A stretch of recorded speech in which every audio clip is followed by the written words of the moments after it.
الرحیم نحمدہ ونصلی علی رسولہ الکریم اما بعد.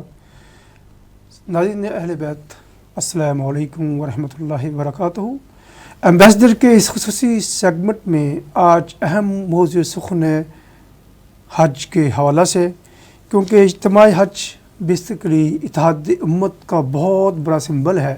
57 ممالک کے عوام ایک دوسرے سے روحانی طور پر، مذہبی طور پر، مسلکی طور پر جڑے ہوئے ہیں. ایک امت وحدہ کا تصور جب ابھرتا ہے تو اس کا عملی مظاہرہ ہمیں حج کے ایام میں نظر آتا ہے، جہاں میں تمام دنیا کے مسلمان ممالک سے ہر نسل کے، ہر رنگ کے، ہر قوم کے، ہر زبان کے لوگ اکٹھا ہو کر ایک ہی تلبیہ پڑھتے ہیں، لبیک اللہم لبیک.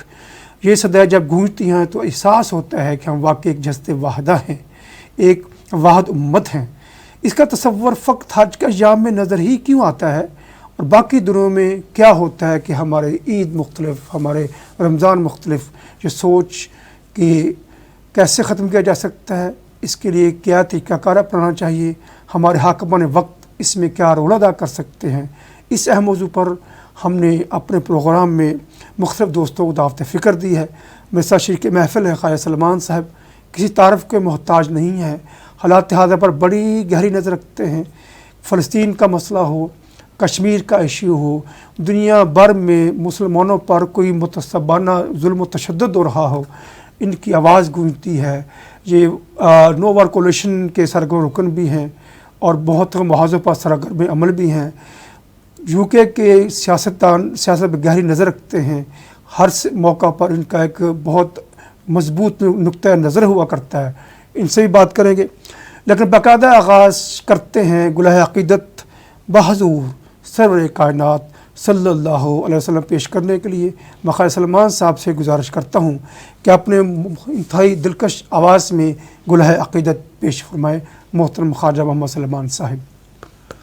بسم اللہ الرحمن الرحیم. ناظرین کرام، نعت کے چند اشعار امید ہے آپ پسند فرمائیں گے. جی بسم اللہ. یہ خواب میں نے عجیب دیکھا، نبی کا روضہ قریب دیکھا. سبحان اللہ. یہ خواب میں نے عجیب دیکھا، نبی کا روضہ قریب دیکھا. پڑھا جو میں نے درود ان پر، بلندیوں پہ نصیب دیکھا. یہ خواب میں نے عجیب دیکھا. کھڑے تھے در پر سب ادب سے، امیر دیکھا غریب دیکھا. نہ کوئی مسلک، نہ کوئی فرقہ، نہ کوئی رکیب دیکھا. یہ خواب میں نے عجیب دیکھا. پیغمبروں کی نماز میں بھی امام رب کا حبیب دیکھا. سبحان اللہ. کہیں پہ یاسین، کہیں پہ طٰہٰ، کہیں منیب و خطیب دیکھا. یہ خواب میں نے عجیب دیکھا. بتاؤ مجھ کو جہاں والو، نبی سا کوئی طبیب دیکھا. سنا سنا کر نبی کی نعتیں، ادب سے جھکتا ادیب دیکھا. در نبی پر پہنچ کے فیضی، خدا کو خود سے قریب دیکھا. یہ خواب میں نے عجیب دیکھا، نبی کا روضہ قریب دیکھا۔ بہت خوب جی۔ گلہ عقیدت بحضور سرور کائنات علیہ السلام پیش فرما رہے تھے۔ سینہ میرا مکہ ہو تو مدنی دل بھی ہو عطا، یا خدا روز محشر مصطفیٰ کا ساتھ ہو صلی اللہ علیہ وآلہ وسلم۔ دوستو، آج حج کے ایام ہے۔ میرا خیال ہے کہ کرونا کے بعد خاصا دوسرا حج ہو رہا ہے شاید جی، اور پہلے حج میں تو ایک لمیٹیشن تھی لوگ آئیں، لیکن ابھی شاید اوپن کیا انہوں نے، تو کافی لوگ اکٹھے ہو کے جا رہے ہیں۔ حجاج سے یہی ہم سے گزارش، جب جائیں تقدس کا احترام کا خیال رکھنا پر فرض بھی ہے اور عبادت بھی ہے۔ نارمل لوگ رکھتے ہیں، اس کے باوجود چونکہ وہاں گہمہ گہمی ہوتی ہے، دکم پیل ہوتی ہے، حکم یہی ہے جب آپ حج کریں، مطلب جب طواف فرمائیں، اگر ٹھوکر لگے ایک طرف ہو جائے، ریئیکٹ نہ کرے، ریئیکشن نہ شو کرے، کوئی گداگری بھی کرے خاموش ہو جائے، ڈانٹے نہ، آرام سے ایک طرف ہو جائیں اگر نہ کچھ دے پائے تو یہ ایسے لوازمات ہوتے ہیں جسے ہم سیکھتے ہیں۔ اجتماعیت کا شعور ابھرتا ہے کہ اجتماعیت ہی سے قومی عروج پایا کرتی ہیں۔ جب ہم فرقہ بندی میں بٹ گئے ہیں، جو چاہے ہمیں مار لے، جب ایک انگلی ہوتی ہے طاقت وہ نہیں ہوتی، جب یک مکہ بنتا ہے، اجتماعیت ابھرتی ہے، اتحاد ہوتا ہے، اس میں طاقت آتی ہے، مخالف پچھڑ جاتے ہیں۔ آج کے اس دور میں لیبیا لے لیں، یمن لے لیں، عراق لے لیں، افغانستان کے حالات تو بہتر ہیں، کشمیر میں جتنا خون بہہ رہا ہے شاید کسی دور میں کسی وقت اتنا اسلامی خون سستا نہیں تھا جو آج کل ہو رہا ہے۔ آج بھی لیبیا میں آپس میں ہی لڑ رہے ہیں، مر رہے ہیں، اس کے بیک میں طاقتیں کون ہیں، یہ ایک سوالیہ نشان بھی ہے اور جاننے والے جانتے بھی ہیں، لیکن اس کے باوجود قصور کس کا ہے؟ اپنے ہی گراتے ہیں نشیمن پہ بجلیاں۔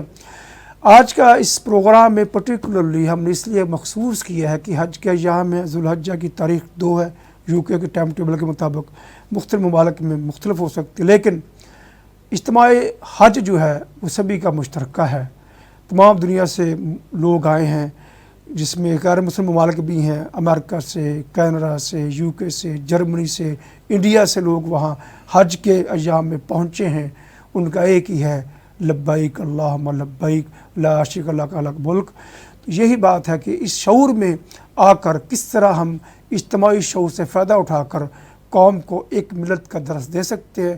خاصا آپ چونکہ ایک عقابانہ نظر رکھتے ہیں حالات حاضرہ پر، آپ کی ایک سوچ بھی ہے، فکر پرٹیکولر، آپ کا ایکسپیرینس بہت زیادہ پریکٹیکلی، جسے ایکسپیرینس کہتے ہیں، تھیوری تو بندے کے پاس ہوئی، پریکٹیکلی آپ کیا سمجھتے ہیں حج کے اجتماع سے ہم شعور بیدار کر سکتے ہیں اتحاد امت کا؟ بسم اللہ الرحمن الرحیم۔ دیکھیں جی، نبی صلی اللہ علیہ وسلم نے ہمیں جو دین اسلام کی تعلیم دی ہے اس کی ایک ترتیب ہے۔ جی، آپ نے اسلام کے ہمیں 5 بنیادیں، 5 ارکان بتائے ہیں۔ اس میں پہلا رکن یہ ہے کہ ہم کلمہ اپنے منہ سے ادا کریں اور اس پر ایمان لائیں، یعنی لا الہ الا اللہ محمد رسول اللہ، صلی اللہ علیہ وسلم، یعنی ہم اللہ پر ایمان لائے ہیں اور محمد صلی اللہ علیہ وسلم کی رسالت پر ایمان لائے ہیں۔ اس کے بعد دوسرا رکن جو ہے وہ نماز ہے کہ ہر مسلمان جو ہے اس کو دن میں 5 وقت نماز پڑھنی پڑتی ہے۔ اسی طرح ہمیں زکوٰۃ دینی پڑتی ہے، رمضان کے روزے ہم پر فرض ہیں، اور آخر میں حج کو رکھا گیا ہے۔ تو اس سے معلوم یہ ہوتا ہے کہ یہ جو حج ہے، یہ وہ جو پہلے 4 ارکان ہیں ان ساروں کا عنصر جو ہے اس میں موجود ہے، یعنی اس میں توحید بھی ہے، اس میں اللہ کی عبادت بھی ہے، اس میں اللہ کے راستے میں خرچ کرنے کی ترکیب بھی ہے، اور اس میں محنت اور مشقت رمضان کی بھی ہے۔ تو حج جو ہے یہ بہت بڑی عبادت ہے، اور نبی صلی اللہ علیہ وسلم نے اپنی زندگی میں جو حج کیا اور جو آپ نے خطبہ ارشاد فرمایا وہ اسلامی تعلیم کا منشور ہے، اور اگر اس منشور کو اگر ہم پڑھیں اور اس پر عمل کریں تو یہ دنیا جو ہے اس میں آج امن قائم ہو سکتا ہے، سلامتی آ سکتی ہے۔ دنیا میں امن اور سلامتی کیوں نہیں ہے؟ اس کی وجہ یہ ہے کہ یہاں ایسے لوگ خدا بنے بیٹھے ہیں، ایسے ملک خدا بنے بیٹھے ہیں جنہوں نے دنیا کے وسائل پر قبضہ کیا ہوا ہے، اور میجارٹی اکثریت انسانوں کی جو ہے ان وسائل سے محروم ہے۔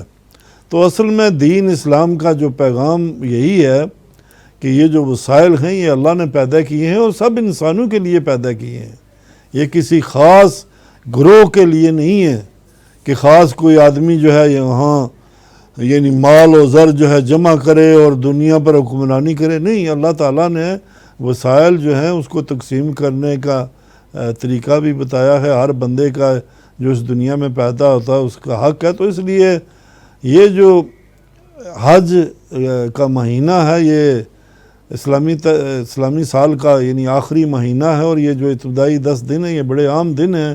اس میں زیادہ سے زیادہ ہمیں عبادت کرنی چاہیے. لیکن حج اپنے اندر ایک بہت بڑا پیغام رکھتا ہے. جیسے آپ نے فرمایا کہ حج میں آپ جائیں، میں 1997 میں حج پر گیا. وہاں میں نے دیکھا ہر نسل کا بندہ مختلف لباس پہنے، زبانیں مختلف ہیں. میں نے وہاں انڈین مسلم دیکھے، وہاں میں نے افریقہ سے مسلمان دیکھے، یورپین مسلمان دیکھے.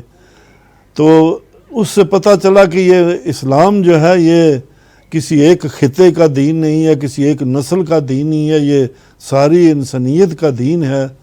اور میں یہ سمجھتا ہوں کہ اس پیغام کو ہمیں دنیا میں عام کرنے کے لیے مسلمانوں کو زیادہ سے زیادہ جو ہے سٹرگل کرنی چاہیے. بے شک اللہ بھی ایک، قرآن بھی ایک، حرم پاک بھی ایک، کچھ بڑی بات یہ ہوتے گھر مسلمان بھی ایک. لیکن مسلمان کی روحانی سوچتے ایک ہی چیز سے پھوٹتے ہیں، وہ ہے قرآن. قرآن پر تمام مکاتب فکر مسالک اتفاق کرتے ہیں، کیونکہ اللہ رب العزت نے اس کتاب کی حفاظت کا ذمہ خود لے رکھا ہے. تقریباً 1500 سال ہونے کو ہے، 14 سال زیادہ عرصہ ہے کہ ایک حرف کا مد و جزر میں کوئی فرق نہیں ڈال سکا. تقریباً 1000 اس میں آیات ہیں، 6666 128 اس میں صورتیں ہیں، 6666 آیات مبارکہ ہیں، 14 سجود ہیں. کوئی شخص چاہے کتنا بڑا عالم ہو، یہودی ہو، جتنی سرچ ورک کر لے، لیکن کوئی کلام برابر کا نہیں لا سکا. جس طرح جب مکہ میں سورۃ الکوثر کا نزول ہوا تھا، اس کو لٹکایا گیا بیت اللہ شریف پر، اس کے مقابلے میں لائے تو دیکھتے ہیں کوئی نہیں لا سکا. سبھی نے کہا یہ وہ کلام ہے جو انسان کا کلام نہیں ہو سکتا، اللہ کا کلام ہے، ایک میسیج ہے، ایک پیغام ہے امت کے لیے، تمام انسانوں کے لیے. یا ایھا الناس، پھر انسانوں کو پکارا گیا، اقرأ باسم ربک الذی خلق، پڑھو اللہ کے نام جس نے انسان کو تخلیق کیا. یہ پہلی وحی تھی جو نازل ہوئی. پوری انسانیت کا پیغام اسلام پہ ہے. اللہ رب العالمین ہے، رب المسلمین نہیں ہے. تمام عالم کے لیے، نو انسان کے لیے وہ رب ہے، وہ رحمت للعالمین ہے. اس کا میسیج بیسیکلی اسلام ہی میں مضمر ہے. آج بھی UN کا چارٹر ہے دوستو، وہ اللہ کے نبی کا آخری خطبہ حجت الوداع تھا. حج کا آخری خطبہ جو تھا، آج وہ UN کا چارٹر بنا ہوا جس پر پوری دنیا کے ممالک متفق ہیں اور ممبر بنتے ہیں UN کا، تاکہ وہ بھی عالمی برادری کا حصہ بن سکے. یہ میسیج فقط اسلام ہی کی دین ہے. آج ہم کیوں پیچھے ہیں؟ ہم دین کا میسیج بھول چکے ہیں. ہماری 2-2.5 ارب سے آبادی سے زیادہ ہماری تعداد ہے.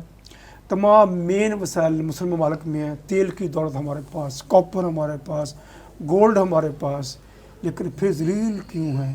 اس لیے ہیں ہم اصل میسیج کو بھول چکے ہیں.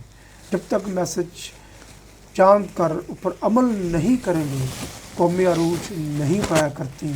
اس لیے اقبال نے کہا تھا، عمل سے زندگی بنتی ہے جنت بھی جہنم بھی، یہ خاکی اپنی فطرت میں نہ نوری ہے نہ ناری ہے.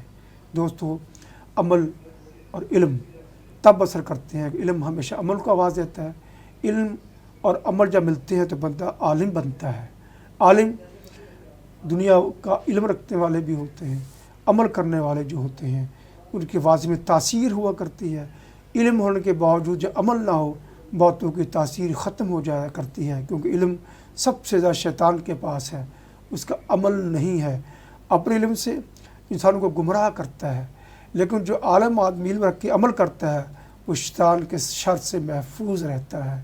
شر سے محفوظ رکھنے کا احسن طریقہ یہی ہے، آپ قرآن کا علم حاصل کر کے اس پر عمل بھی کیجئے، تب آپ فتنوں سے بچ کر ایک اہم رول ادا کر سکتے ہیں. کیونکہ ہر فرد ہے ملت کے مقدر کا ستارہ، اور آپ کا ایک رول بنتا ہے، کیونکہ جب آپ رول ادا کریں گے اجتماعی شعور بیدار ہوگا.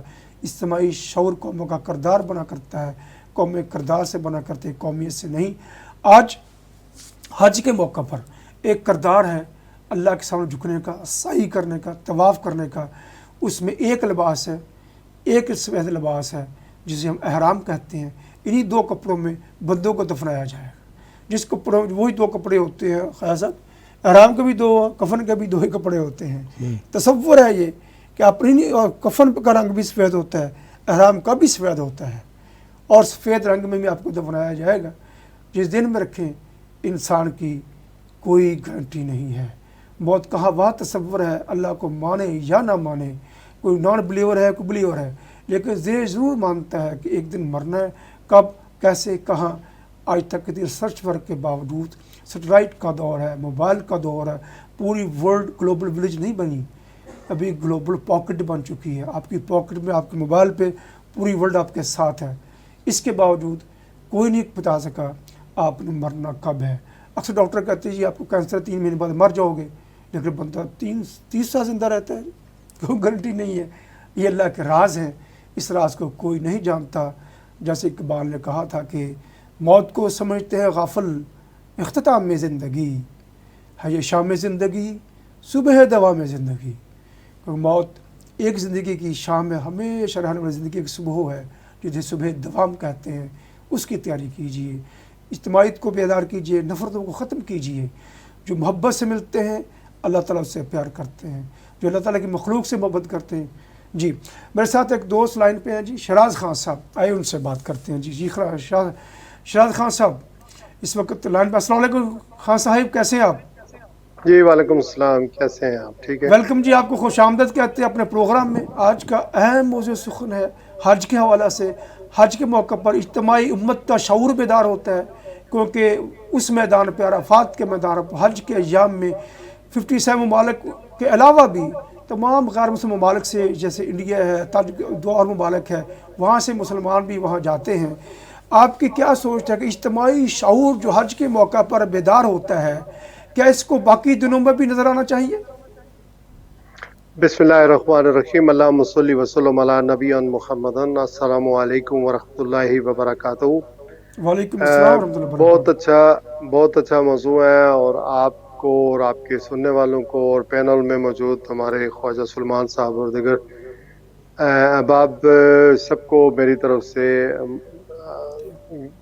یہ جو نیک جو لمحات ہیں، یہ جو نیک اور یہ جو مہینہ ہے ماہ مقدس، آپ سب کو جو دعا کرتا ہوں کہ اللہ تعالیٰ اپنی ربوبیت کے صدقے یہ جو حج کا مہینہ ہے پورا، یہ جو سارا عشرہ ہے، اس میں ہمیں امت واحدہ کے لیے کوششیں کرنی چاہیے، اس کے اتحاد کے لیے. دیکھیں بات یہ ہے کہ حج دین اسلام کا ایک اہم رکن ہے. ہر شخص جو یہ طاقت رکھتا ہے اور اس کے اوپر قرض نہیں ہے، وہ اس کے اوپر زندگی میں ایک دفعہ لازم ہے. اور یہ صرف وہاں پر جانا اور زیارات کرنا ضروری نہیں ہے، بلکہ وہاں جا کر اپنی زندگی کو بدلنا ہے اور ایک فرض ہے. اور پھر جب دوران حج لوگ حج کر رہے ہوں تو اس وقت یہ سوچتے ہیں کہ نبی کریم صلی اللہ علیہ وآلہ وسلم یا ہم سے پہلے جتنے بھی لوگ گزرے ہیں امت میں، وہ کس طرح کے حالات، آج کل سفر کی بڑی سہولتیں ہیں، لوگ بہت سارا جو ہے معاملات ان کے لیے بہت ایزی ہو گئے ہیں، لیکن حج کے دوران جو اس کے ایسنس ہیں وہ یہی ہے کہ پوری یکسوئی کے ساتھ حج کیا جائے اور وہاں پر اپنی توجہ مرکوز رکھی جائے. اور پھر یہ ہے کہ امت مسلمہ کے لیے اس کے استحکام کے لیے، اس کے اتحاد کے لیے کوششیں کی جانی چاہیے. دوسری بات یہ ہے کہ ہم مسلمان ظاہر ہے مسلمانوں کی خبریں فالو کرتے ہیں. اگر ہم اردو سپیکنگ ہیں تو اردو زبان جو ہے وہ پاکستان میں بولی جاتی ہے، انڈیا میں بولی جاتی ہے، اور پھر جہاں بھی دنیا میں بولی جاتی ہے ملک کے اندر اور بیرون ملک، ہم اپنی خبریں جو ہیں وہ فالو کرتے ہیں. دوسری دنیا کی، دوسرے لوگوں کی، دوسرے ملکوں کی خبریں اس طرح فالو نہیں کرتے. تو ہمیں جہاں بہت ساری اس میں اچھائیاں نظر آتی ہیں وہاں پر بہت ساری کباڑتیں کدورتیں اور بہت ساری مشکلات بھی نظر آتی ہیں.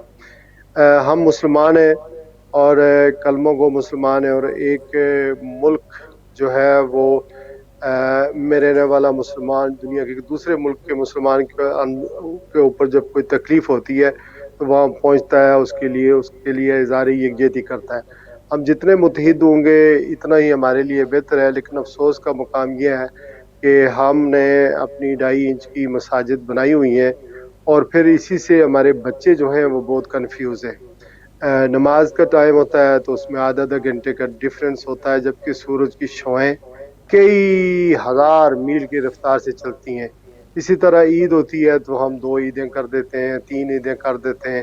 اور پھر یہ کہ حج جس دن ہوتا ہے اس کے دوسرے دن عید ہوتی ہے لیکن اس پر بھی ہم اتحاد نہیں کر سکتے. اور یہ عرصہ حیات سے یہ چیزیں چل رہی ہیں لیکن ہم نے اس کے سسٹم کے اندر فٹ ان ہونا ہے. اور ہمارے جو بچے ہیں وہ ہماری جو رویات ہیں ہمارا جو طور طریقہ ہے اس طرح نہیں چل رہے ہیں چونکہ وہ اپنا فائنڈنگ کر رہے ہیں اور اپنے طریقے سے وہ سوچ رہے ہیں سمجھ رہے ہیں اور وہ فائنڈنگ کر رہے ہیں کہ کس طرح آگے بڑھا جائے. اور وہ ظاہر ہم سے بعض اوقات اختلاف کرتے ہیں.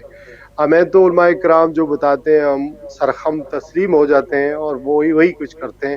لیکن جو آج کی نوجوان نسل ہے وہ ریفرنس مانگتی ہے وہ ایویڈنس مانگتی ہے. تو ان چیزوں پر ہمیں فوکس رکھنا چاہیے کہ کم از کم ہم اپنی اولاد کے لیے کوئی ایسی لیگیسی چھوڑ دیں ایسے یعنی اتحاد چھوڑ دیں. پھر یہ ایک اور بھی مصیبت ہے کہ وہ ہمیں یاد رکھیں یا اس کے اوپر وہ چلیں. ایک اور بھی مصیبت یہ ہے کہ ہمارے سوشل کنٹیکٹس کسی بھی ہوئے تو رہتے ہیں ہم شادیاں گٹھی کھاتے ہیں ملتے جلتے ہیں لیکن مذہبی طور پر جو ہے وہ ہم آپس میں ڈائلاگ نہیں کرتے اور نو گو ایریاز رہتے ہیں. یہ رجحان جو ہے وہ ختم ہو جانا چاہیے. کم از کم ہم آپس میں کلمہ گو اگر مسلمان ہیں کسی بھی مسلک کسی بھی مذہب کسی بھی طور طریقے سے کے اوپر چلنے والے ہیں اور نبی کریم صلی اللہ علیہ وآلہ وسلم کے امتی ہیں ان کو ماننے والے ہیں. ان کی ختم نبوت پر جو بنیادی نقطہ ہے اس پر اگر کوئی کمپرومائز نہیں کرتا اور اللہ تعالیٰ کی وحدانیت کے اوپر اللہ تعالیٰ واحد ہے لا شریک ہے اس کے سوا کوئی عبادت کے لائق اس پر کوئی کمپرومائز نہیں کرتا. ہر کسی سے بات ہو سکتی ہے ہر کوئی آپس میں باقی سب مسلمان ہیں. جو نبی کریم صلی اللہ علیہ وسلم کی ناموس کا پیرا نہیں دے سکتا اس سے بات ہو سکتی ہے لیکن اس کو کنونس کیا جانا چاہیے. ہم یہ سمجھتے ہیں کہ اس پر پیرا دینا چاہیے ہمیں اور پھر یہ کہ اسلامی اپنی جو ویلیوز ہیں اس پر کمپرومائز کیے بغیر دوسرے مذاہب کے ساتھ بھی ہم انٹیگریشن کر سکتے ہیں ان سے بات چیت کر سکتے ہیں.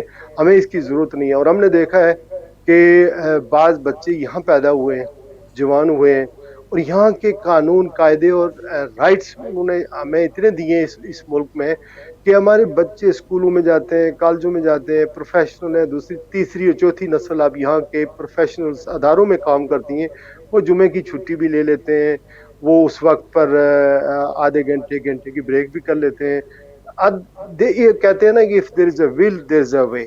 تو ہمیں اتحاد کی کوشش کرنی چاہیے. اور پھر ایک اور بات ہے جو ہماری تقسیم ہے وہ تقسیم پاکستان کی وجہ سے ہے. پاکستان میں جو پولیٹیکل ایک انتشار پایا جاتا ہے سیاسی عدم استحکام ہے معاشی عدم استحکام ہے جس طرح کی پولرائزیشن ہے جس طرح کی چیزیں ہو رہی ہیں جس طرح کے ادارے دوسروں کے ڈومین میں آ کر اپنا سسٹم جو ہے وہ دوسروں کے اختیارات میں آ کر مداخلت کر رہے ہیں اس سے جو ہے یہاں پر بھی ہمارے بچے جو ہیں یہاں پر ہماری کمیونٹی ہے وہ تقسیم ہے. پھر اس کے علاوہ جو برادری ازم ہے برادری ازم دیکھیں یو کے الیکشن میں یہاں یہ ڈیموکریسی کا ملک ہے. اب ہمارے بچے نہیں ہمیں یہ اجازت دیتے کہ ہم انہیں یہ بتائیں کہ آپ نے ہماری برادری میں ہی شادی کرنی ہے ہمارے قبیلے میں ہی شادی کرنی ہے یا اپنے حلقے کے لوگوں کے ساتھ میں ہی شادی کرنی ہے بلکہ وہ کراس برادری کر رہے ہیں اور ہم اس پر کمپرومائز کر رہے ہیں. لیکن برادری ازم جو ہے یا علاقہ ازم یا حلقہ ازم سٹل ہمارے اندر برمنگھم میں لوٹن میں لندن میں UK میں یورپ میں اسٹل ایگزسٹ کرتا ہے. سو اس نان سینس سے ہمیں باہر نکلنا پڑے گا. اور پھر جو وہاں سے مذہبی، سیاسی اور سماجی قافلے آتے ہیں انہوں نے ہمیں بہت بڑے پیمانے پر تقسیم کیا ہوا ہے. تو ہماری اپنی زندگی ان ملکوں کے اندر ہے، یہاں پر ہمیں توجہ دینی ہے. یہاں پر مسائل ہیں. خواجہ سلمان صاحب جاتے رہتے ہیں، کبھی فلسطین کا جھنڈا اٹھاتے ہیں، کبھی کشمیر کا جھنڈا اٹھاتے ہیں، کبھی آج کل تو صحافی بھی ہیں، لکھتے بھی ہیں، اصحاف میں کالم بھی لکھتے ہیں. کالم تو یہ پہلے بھی لکھتے تھے لیکن رپورٹنگ باقاعدہ کرتے ہیں. اور ان کی یہ سرسیز عمر کے اس حصے میں فری آف چارج ہے. لیکن ان کی کاوشوں کو اپریشیٹ کرنے کے بجائے ان کے لیے بھی بعض لوگ ہڈلز کرتے ہیں، ان کا شکریہ ادا نہیں کرتے، ان کا احسان نہیں مانتے. تو ہم لوگ جو ہے بیسیکلی ہم نے بہت کچھ حاصل کیا ہے، ہم حاصل کر رہے ہیں، لیکن دلوں میں گنجائش رکھنی چاہیے اور اتحاد امت کے لیے کوشش کرنی چاہیے، لوگوں کو جوڑنے کی کوشش کرنی چاہیے. اگر ہمارا مسئلہ یہ ہے کہ اگر میں کونسلر بن جاتا ہوں تو میری کوشش یہ ہوتی ہے کہ آپ میرا بیٹا کونسلر بنے، میری بیوی کونسلر بنے، میرا برادری کا بندہ بنے، بھائی بنے، گھر میں ہی سسٹم سارا رہے. یہ نان سینس چیزیں، اس کے کم از کم ان سے باہر نکلنا چاہیے. دیکھیں میں صحافی ہوں، میری کوشش ہمیشہ رہی ہے کہ اور بھی صحافی بنے. اب جو باقی صحافی ہوتے ہیں وہ مجھ سے ناراض ہوتے ہیں، یہ کون سا تو نے صحافی بنا دیا، یہ کون سا بنا دیا. میں نے کہا ہم بھی اسی طرح آئے تھے، آہستہ آہستہ سیکھ گئے. نہ کوئی ماں کے پیٹ سے اینکر بن کے آتا ہے، نہ صحافی بن کے آتا ہے، نہ کونسلر بن کے آتا ہے، نہ ایم پی بن کے آتا ہے. یہ انسانوں کے لیے یہ چیزیں ہیں اور یہ دنیاوی عہدے یہ ہم نے جو ہے وہ عجیب میں اگر کی ہے تو اس شیراز کو خان آگے صاحب، پھیلانا آپ سے چاہیے. اسی طرح ایک سوال ہے جی. آپ ماشاءاللہ بڑے معروف صحافی ہیں. صحافت جو ہوتا ہے جی حالات کے نبض شناس ہوا کرتے ہیں. موجودہ دور جی میں یمن میں دیکھ لیں، لیبیا میں دیکھ لیں، عراق میں دیکھ لیں، خشت خون مسلمانوں کا بہ رہا ہے. آج حج کے ایام میں کووڈ کے بعد پہلی بار اوپن حج کیا گیا ہے. تمام دنیا سے مسلمان وہاں آتے ہیں بغیر رنگ و نسل کے، ایک لباس سفید پہن کر حرام میں لبیک اللہم لبیک کی صدائیں بلند کرتے ہیں. اب کیا سوچتے ہیں کہ اجتماعی جو مسلمانوں کی اجتماع یہاں پر ہے، کیا اس سے ہمارے حکمران سبق حاصل کر سکتے ہیں کہ ایک آواز بنے پوری مسلم امہ کی، تاکہ مسئلہ کشمیر، مسئلہ فلسطین میں ایک جب آواز اٹھے گی 57 ممالک کی تو ظاہر کہ اس کا اثر تو دنیا پر ہوگا.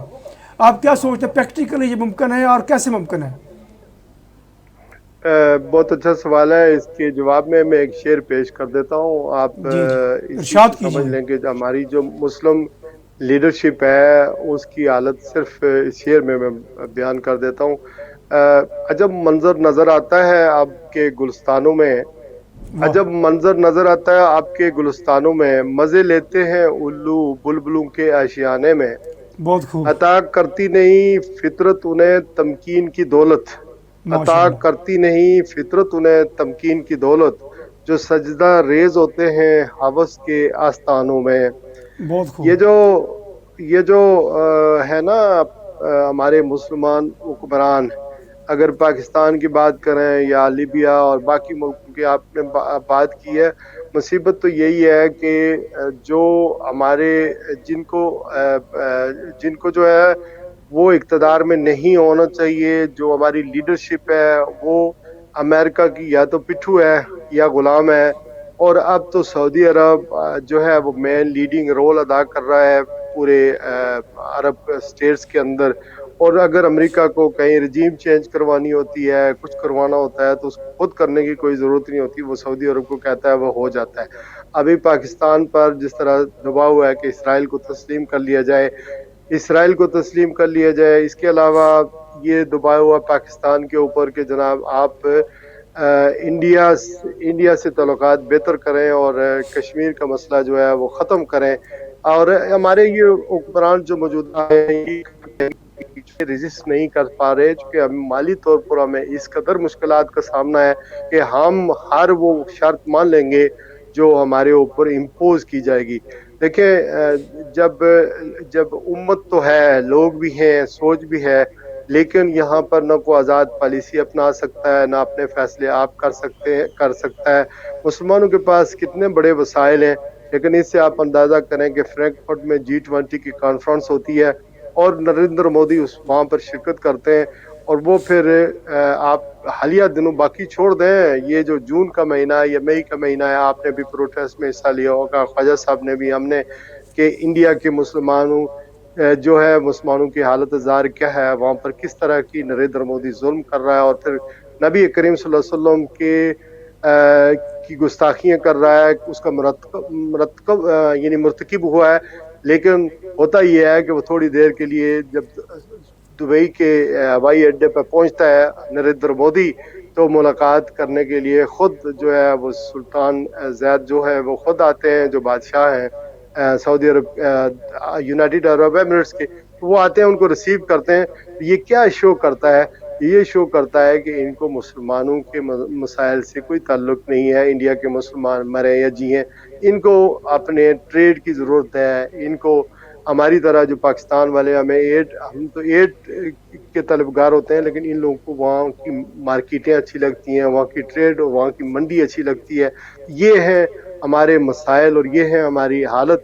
اب اندازہ کر لیں کہ چائنا ہمارا نیکسٹ ڈور انڈیا پاکستان کا نیبر ہے جو بڑا ٹیسٹیڈ ہے، لیکن ہوتا کیا ہے کہ وہاں پر انڈیا کے پرائم منسٹر کو بلایا جاتا ہے، روس کے، ایران کے، سب کو بلایا جاتا ہے، لیکن ہمیں اس قابل بھی وہ نہیں سمجھتے کہ ہمارے وزیر اعظم کو بھی بلائیں وہاں پر چین کے اندر. اور وہ جو فوٹو سیشن ہم نے دیکھا، ان لیڈروں کی تصویریں جب وائرل ہوئی تو ہمیں اس سے بڑا دکھ پہنچا ہے. دیکھیں بات یہ ہے کہ مسلمانوں کو جو اگر جو طاقتیں ہیں، جو ہمارے پاس وسائل ہیں، کیا کچھ نہیں ہے، تیل ہے ان لوگوں کے پاس، عربوں کے پاس.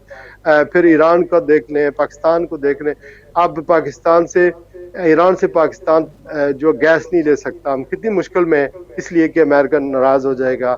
ہم رشیا سے تیل نہیں لے سکتے اس لیے کہ ہمیں اجازت نہیں ہے، امریکہ ناراض ہو جاتا. انڈیا جو ہے اس نے خربوں ڈالرز کا تیل جو ہے وہ خرید لیا ہے روس سے.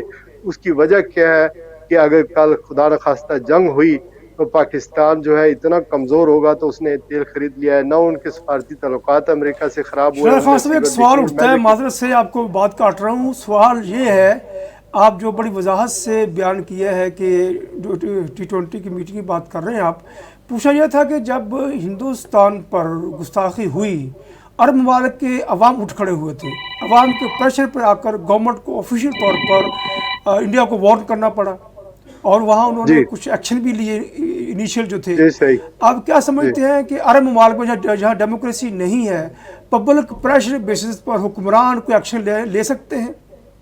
بالکل نہیں لے سکتے. دیکھیں مسئلہ یہ ہے کہ عوام تو انہوں نے بہت سارے مظاہرے بھی کیے اور وہاں پر یہ ریزسٹنس بھی شو کی کہ ہم یہ کریں گے وہ کریں گے. قطر نے بڑا سٹینڈ لیا، لیکن بعد میں کیا ہوا؟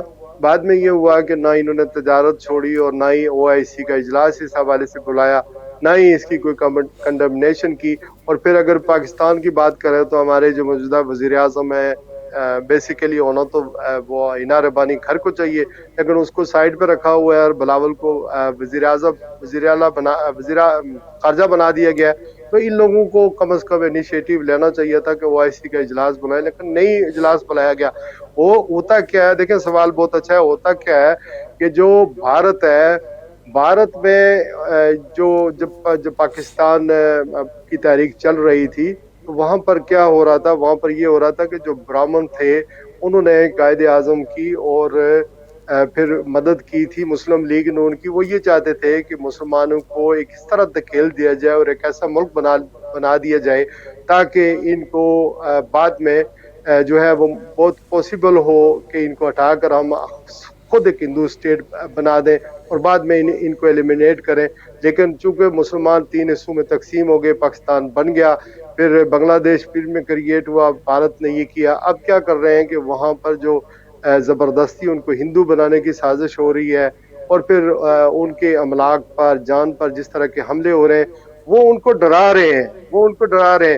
اور دوسری طرف پاکستان کے خلاف جو عزائم ہیں وہ اپنی جگہ جاری و ساری ہیں. اور یہ اکھنڈ بھارت کا جو نظریہ ہے وہ مودی کی سرکار کے آنے کے بعد وہ بالکل جاری و ساری ہے اور ہم کچھ نہیں کر سکتے. میں آپ کو سچی بات بتاؤں، پاکستان اس وقت جب رجیم چینج ہوئی ہے تو اس قدر جو ہے اپنے معاشی بحرانوں کا شکار ہو گیا ہے کہ ہم تو دنیا میں کسی کے لیے آواز اٹھانے کے لیے کے قابل نہیں رہی ہیں. اور IMF سے جو ہم نے معاہدے کیے ہیں, جس طرح کے معاملات کیے ہیں, تو یہ پاکستان کو کمزور کرنے کے لیے پراکسی وار ہمیشہ انڈیا کی جاری تھی. اب یہ صرف جو ریزسٹنس آئی تھی تھوڑی سی ہماری فوج کی طرف سے, یا انہوں نے یہ پالیسیاں رکھی ہوئی تھی, اب انہیں اسی فوج کے اوپر دباؤ ہے کہ آپ بھارت کی جو سعودی عرب کے ذریعے یہ ہو رہا ہے کہ بھارت جو ہے وہ ابھی اس کے ساتھ تعلقات بہتر کریں, اور کشمیر کا مسئلہ جو ہے جس طرح ہے جوں کا دوں وہی اسی طرح جو ہے وہ اس کو کر دیں. پھر آپ اگر لائن آف کنٹرول کی بات کریں, میں آپ کو بتاؤں, ہم تو یہ کہتے ہیں کہ ہماری لائن آف کنٹرول پر دونوں اطراف سے گولہ باری ہوتی ہے اور ہمارے کشمیری شہید ہوتے ہیں, لیکن وہاں سے جو انڈیا جس طرح کی سوفسٹیکیٹڈ طریقے سے انہوں نے باڑ لگائی ہے, اور باڑ لگانے کے بعد جو وہاں پر پوسٹیں ہیں, آپ کسی بھی سیکٹر میں چلے جائیں, جتنی بھی پوسٹیں ہیں وہ انہوں نے اس طرح وہ ہم سے بہت ایڈوانس کر کے وہ لے آیا ہے مقبوضہ کشمیر, یہ جو مقبوضہ کشمیر اور line of control, Azad Kashmir کا لائن آف کنٹرول ہے اس کے اوپر, کہ آپ حیران ہو جائیں گے وہ کتنے سوفسٹیکیٹڈ اسلحہ لا رہے ہیں. جبکہ ہمارے جو دفاعی بجٹ تو اپنی جگہ موجود ہے, ہمارے فوجی جوان ہیں, ہمت والے ہیں, بہادر ہیں, سب چیزیں, لیکن یہ جنگیں جو ہیں وہ اسلحے کے زور پر لڑی جاتی ہیں.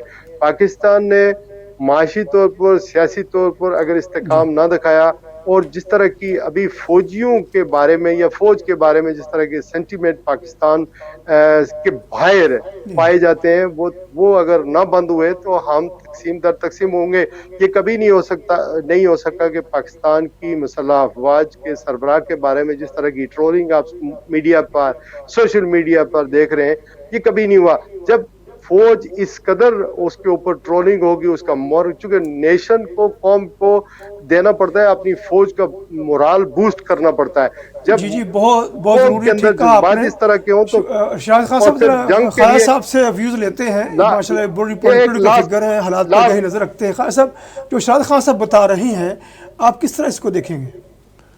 دیکھیں جی, شیراز صاحب نے بہت اچھے انداز میں عالمی تناظر میں باتیں کی ہیں جی, اور ان سے ان کی ہر بات پر جو ہے سب آدمی اتفاق کرتے ہیں کہ واقعتاً جو ہمارے کمزور پہلو ہیں وہ ظاہر ہے نظر آ رہے ہیں.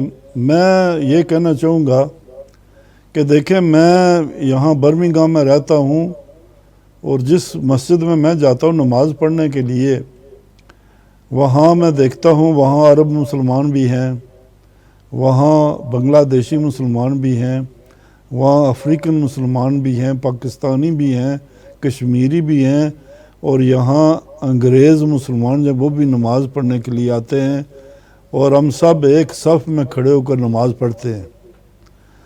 تو اس سے مجھے یہ پیغام ملتا ہے کہ یہ اسلام دین ہے, یہ جو ہے یہ اتحاد کی تعلیم دیتا ہے. جی, یعنی مختلف نسلوں کے لوگ, مختلف زبانیں بولنے والے لوگ, یعنی نماز میں اگر اکٹھے ہو سکتے ہیں تو اور معاملات میں بھی اکٹھے ہو سکتے ہیں. اور حج کا بھی یہی پس منظر ہے کہ آپ حج پر جائیں تو دنیا کے ہر ملک سے, ہر نسل کے لوگ جو ہیں وہاں آتے ہیں. زبان ان کی ڈیفرنٹ ہے, لیکن یہ ہے کہ اسلام جو ہے وہ دلوں کو جوڑتا ہے.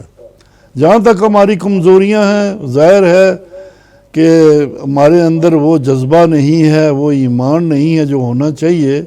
تو آہستہ آہستہ جو ہے مسلمان بیدار ہو رہے ہیں, چونکہ ہم نے پچھلے 400-500 سال جو ہے مغرب کی جو غلامی جو ہے وہ دیکھی, اور اس غلامی سے جب قومیں غلام ہوتی ہیں تو ظاہر ہے کہ ان کے اندر جو صلاحیتیں ہوتی ہیں وہ کمزور ہوتی ہیں, وہ دیکھنے میں جو ہے کمزور لگتے ہیں. لیکن الحمدللہ ہم کمزور نہیں ہیں. آج بھی وہ کہتے ہیں آج بھی ہو ابراہیم کا امام پیدا ہے تو آگ کر سکتی ہے انداز گلستان پیدا. تو بس اپنے اندر جو ہے میں تو یہ کہتا ہوں کہ میں individually I am responsible for my self.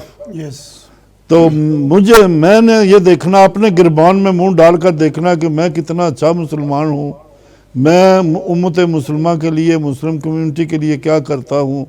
میں جہاں مسلمانوں پر ظلم ہو رہا ہے اس کے لیے کوئی آواز بلند کرتا ہوں.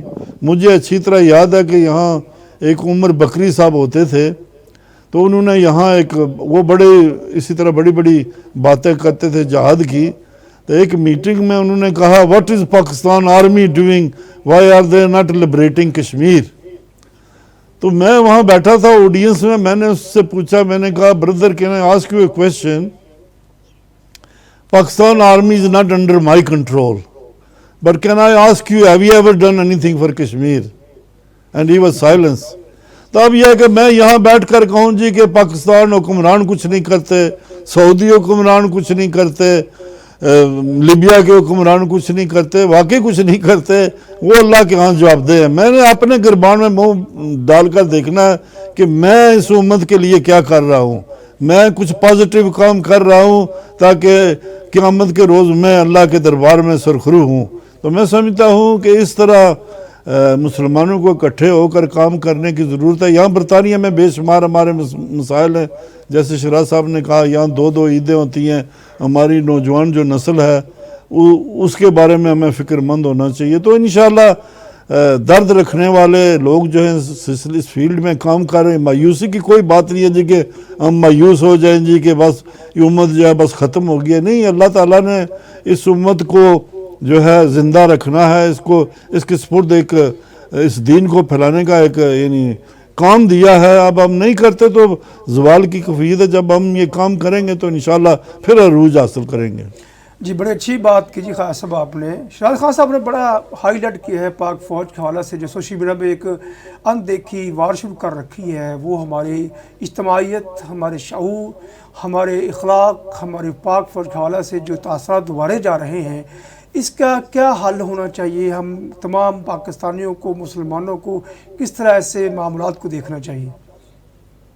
میں یہ کہہ رہا تھا کہ تھینک یو خواجہ صاحب, میں یہ کہہ رہا تھا کہ جو اپنا یہ جو ہمارے پاکستان کی مسلح افواج ہے نا, یہ نو ڈاؤٹ کہ پاکستان کی ایک یعنی 5-6 لاکھ ہماری آرمی ہے ریگولر, 10 لاکھ جو ہے وہ ہماری ریزرو آرمی ہے, اس کے علاوہ 40 لاکھ تو ریٹائرڈ آفیسرز ہیں, آرمی کے لوگ ہیں.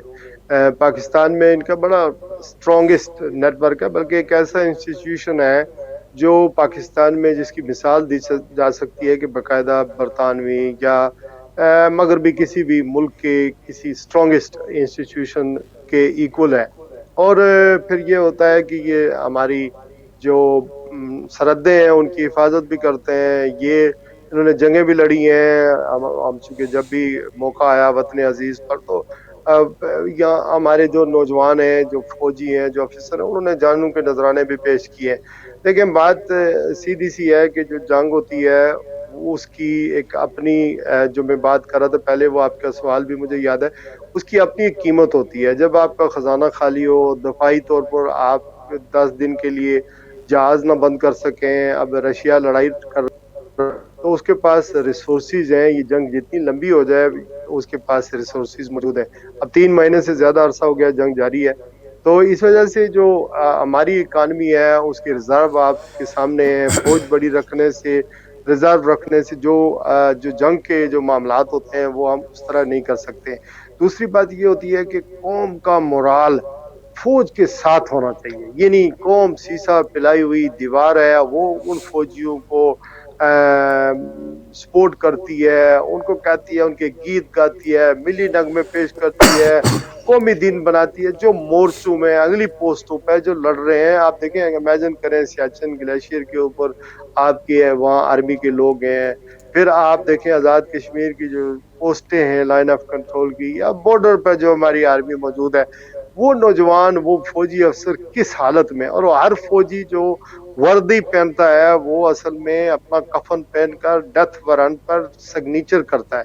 تو ہونا کیا چاہیے کہ اس سیاسی جو فوج نے جو سیاست میں جس طرح ہمیشہ قدم رکھا, مارشل لاز آئے, پھر موجودہ دور میں جس طرح پریشر آیا اور پھر ہمارے آرمی چیف نے جس طرح کے معاملات ان کے اوپر عام پبلک میں یہ تاثر پایا جاتا ہے.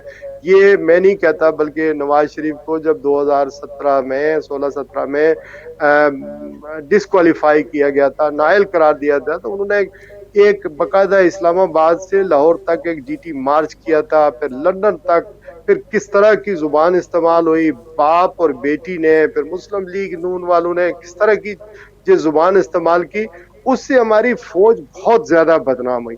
اور ابھی آپ دیکھیں کہ ابھی 2022 ہے، ایک آپ نے تیسری فورس کو سامنے لایا، اس کو بلڈ اپ کیا. پھر اب میں نہیں کہتا ہوں کہ آپ کے ڈی جی آئی، سابق ڈی جی آئی کے چیف ظہیر الاسلام جو ہے وہ ساری چیزوں کا انکشاف کر رہے ہیں.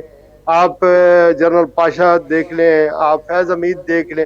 تو یہ جو 4-5 D G I S I ہیں، انہوں نے کنٹینیوسلی ایک جماعت کو بنایا، ایک لیڈر پیدا کیا، اور پھر ساری فوج کے ریٹائرڈ لوگ اس کے اندر داخل ہوئے. اور پھر اچانک ایک ایسا پریشر آیا، کہیں سے امریکہ سے آیا، کہیں سے آیا، یا انٹرنل کوئی معاملات ہوئے کہ رجیم چینج ہوگی آنن فانن. اور آپ کو پتہ ہے جب رجیم چینج ہوئی تو لوگوں کا غم و غصہ تو اپنی جگہ ہے. اگرچہ شہزاد خان عمران صاحب خان شکریہ، صاحب نے وہ ٹائم ہمارے زبان درمیان استعمال حائل نہیں ہو کی. چکا ہے. بہت شکریہ آپ جی کی محبتوں کا، آخری جملہ، تفصیل تجزیہ آخری جملہ سامنے آ اگر گیا آپ کا. جی میں آخری جملہ اگر کہہ دوں جی کہ فرمائیے. اگر ابھی جو عمران خان صاحب نے اس طرح کی وہ رجیم چینج کے حوالے سے کبھی نام نہیں لیے، کچھ نہیں کیے، لیکن لوگوں کے سینٹیمنٹلی اور الٹیمیٹلی اسی طرف جاتے ہیں کہ مداخلت ہوئی اور ایک لیجیٹیمیٹ سول گورنمنٹ کو ٹیپل کیا گیا. جب ٹیپل کیا گیا اور جن لوگوں کو لایا گیا، اب آرمی کے اندر جو سرونگ وردی میں، یونیفارم میں لوگ ہیں، ان کے اندر بھی ایک طرح کی فرسٹریشن پائی جاتی ہے. یہ میں نہیں کہتا ہوں کہ ایکس سروس مین جو ریٹائرڈ فوجیوں کی 40 لاکھ لوگوں کی تنظیم ہے، انہوں نے خود یہ باتیں کر رہے ہیں. تو ہمیں جو ہے بہرحال اچھے حالات کا، جو اوورسیز پاکستانی ہے وہ اچھے حالات کا انتظار بھی کرنا چاہیے، دعا بھی کرنی چاہیے. اور اپنی آرمی پر، چونکہ آرمی کا جو چیف ہوتا ہے یہ ایک چہرہ ہوتا ہے، کمانڈ ہوتی ہے، ایک چہرہ ہوتا ہے آرمی کا، سرونگ آرمی کا. تو ہمیں اس طرح کی ٹرولنگ، بدتمیزی سے گریز کرنا چاہیے اور استحکام پاکستان کے لیے دعائیں اور کوششیں جاری رکھنی چاہیے، اور اپنی مسلح بالکل افواج کے ٹھیک ہے. ساتھ اظہار یکجہتی کرنی چاہیے، اور پاکستان کی سلامتی استحکام کے لیے دعا کرنی چاہیے. بہت شکریہ جی. ناظرین اکرام، بڑی بہت خوبصورت کروں. بات شہزاد خان صاحب فرما رہے تھے اور خواجہ سلمان صاحب نے بڑا گہرا تجزیہ فرمایا. دوستو آج چونکہ حج کا ایام ہے، حج کے موقع پر تمام دنیا سے مسلمان اکٹھے ہوتے اجتماعی تاثر پیش کرتے ہیں. آج اگر مڈل ایسٹ میں عرب ممالک میں جمہوریت اگر نہیں ہے، اس کے باوجود عوام کی آواز کو سنا جاتا ہے. وہ زیادہ اس لیے سنتے ہیں کہ کہیں ان کے رجیم کو خطرہ نہ پڑ جائے. حکمرانوں کو اپنی حکومت سے غرض ہوا کرتی ہے، خلق خدا کی آواز وہ درگزر نہیں کر سکتے. جیسے شہزاد خان صاحب نے تفصیل سے فرمایا، پاک فوج دنیا کی واحد فوج ہے، اسلامی ممالک کی وہ واحد فوج ہے جو اٹامک طاقت رکھتی ہے، اور واحد فوج ہے جس کو اللہ نے عزت دے رکھی ہے. بیت اللہ شریف کی حفاظت اور مدینہ النبی کی حفاظت کا ذمہ پاک فوج کے ذمہ ہے. اللہ کی دی وہ عزتیں ہیں جو 57 اسلامی ممالک میں کسی کو حاصل نہیں ہے سوائے پاک فوج کے. اور پاک فوج کی ایئر فورس پوری دنیا میں انڈیفیٹیبل ایئر فورس مشہور ہے. 65 کی وار میں 1 منٹ سے کم عرصہ میں MMR نے 5 جو طیارے ہندوستان کے گرائے تھے، وہ تاریخ کا ایسا ریکارڈ ہے جو اب تک کوئی توڑ نہیں سکا. عرب اسرائیل کی جنگ میں ایئر فورس کے جو ہمارے فائٹر پائلٹ تھے، جس طرح انہوں نے مصر، سیریا کی سرحدوں کی حفاظت کی اور اسرائیل کو دھول چاٹ پر مجبور کیا، وہ بھی ایک تاریخ کا حصہ ہے. ہم پاک فوج کی عظمتوں کو سلام کرتے ہیں. نیوٹرل کے نام پر ہم پاک فوج کے خلاف اٹھنے والی ہر آواز کی اس لیے مذمت کرتے ہیں. انٹرنیشنل پاور اس میں انوالو ہے کہ کس طرح ہم اس کو ڈیمورلائز کریں، کیونکہ واحد مسلم کنٹری ہے جس کو ایٹمی طاقت ہونے کے باوجود ٹیکنیکلی ایکسپرٹ ہے. ہماری قوم ماہر ہے، ہماری افواج لڑنے کی صلاحیت رکھتی ہیں. ٹھیک ہے، ایک وقت میں جب لیڈرشپ چینج ہوتی ہے، لیکن جو 8 لاکھ 7 لاکھ 6 لاکھ جو فوج ہے وہ ہمیشہ ایک ڈسپلنڈ آرمی ہے. دیکھیے عراق میں فوجوں کو ڈیوائڈ کیا گیا، لیبیا میں فوج ڈیوائڈ ہوئی، تب جا کے ملک تباہ ہوتے ہیں. ایک فوج ہے، قوم ان کے ساتھ ہے. 70 سے لے کر 95% تک لوگ پاکستان کے عوام پاک فوج کے شانہ بشانہ کھڑے ہیں، محبت کرتے ہیں، عشق کرتے ہیں، کیونکہ اللہ پاک نے پاک فوج کو عزت دے رکھی ہے کہ وہ اپنے بیت اللہ کا حفاظت بھی کر رہی ہے اور مدینہ النبی کی محافظ بھی ہے. آپ کا بہت شکریہ. زندگی رہی، ملاقات ہوگی. السلام علیکم ورحمۃ اللہ وبرکاتہ.